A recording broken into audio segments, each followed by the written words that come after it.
അങ്ങനെ ചെയ്താൽ കുട്ടികൾക്ക് വളരെ പിരിമുറുക്കം, ടെൻഷൻ, സ്ട്രെസ് ഇല്ലാതെ അവർ പഠിക്കുകയും ചെയ്യും. അവരുടെ കഴിവുകൾ ടീച്ചർ ശ്രദ്ധിക്കുന്നുണ്ട്, പാരൻസ് ശ്രദ്ധിക്കുന്നുണ്ട്. അവർ സ്പോർട്സിലും ഒന്നാമത്തെ സ്ഥാനത്തിൽ ഇരിക്കുന്നു. കുട്ടിക്ക് ഒരു സ്ട്രെസ്സും ഉണ്ടാവില്ല. പിന്നെ സ്ട്രെസ് ഇല്ലാത്തത് കൊണ്ട് ആ കുട്ടികൾ പിന്നെ ലഹരി വസ്തു കഴിക്കാൻ പോകുന്നില്ല, കൂടുതൽ മൊബൈൽ ഫോണും ഉപയോഗിക്കാൻ പോകുന്നില്ല. അവർക്ക് ഒരു പ്രശ്നം ഉണ്ടാവില്ല. എൻ്റെ അനുഭവം കൊണ്ട് പറയുന്നു. ഇത്രയും കാര്യങ്ങൾ പറഞ്ഞിട്ട് നിർത്തുന്നു.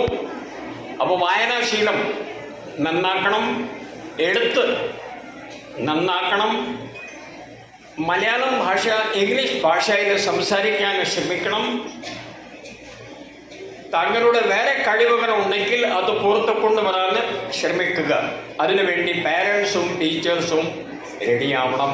ഇത്രയും കാര്യങ്ങൾ പറഞ്ഞിട്ട് നിർത്തുന്നു. ഈ സ്കൂളിൻ്റെ ഇതൊരു ഭവ്യമായ സ്കൂളിൽ ഞാൻ പ്രിൻസിപ്പൽ നമ്മുടെ ഹെഡ് മിസ്ട്രസ്സിൽ മുറിയിൽ കണ്ടു. ഇവിടെ ഉമ്മൻചാണ്ടി സാറും പഴയ ചീഫ് മിനിസ്റ്ററും ഒക്കെ കുറേ സ്കൂളിൽ നേരത്തെ ഇവിടെ വന്നിട്ടുണ്ട്. ഇന്ന് ചാട്ടി ഉമ്മൻ സാർ ഇപ്പോൾ വരാൻ പോകുന്നു. സ്കൂളിൻ്റെ കാര്യങ്ങൾ വളരെ നന്നായി വരട്ടെ.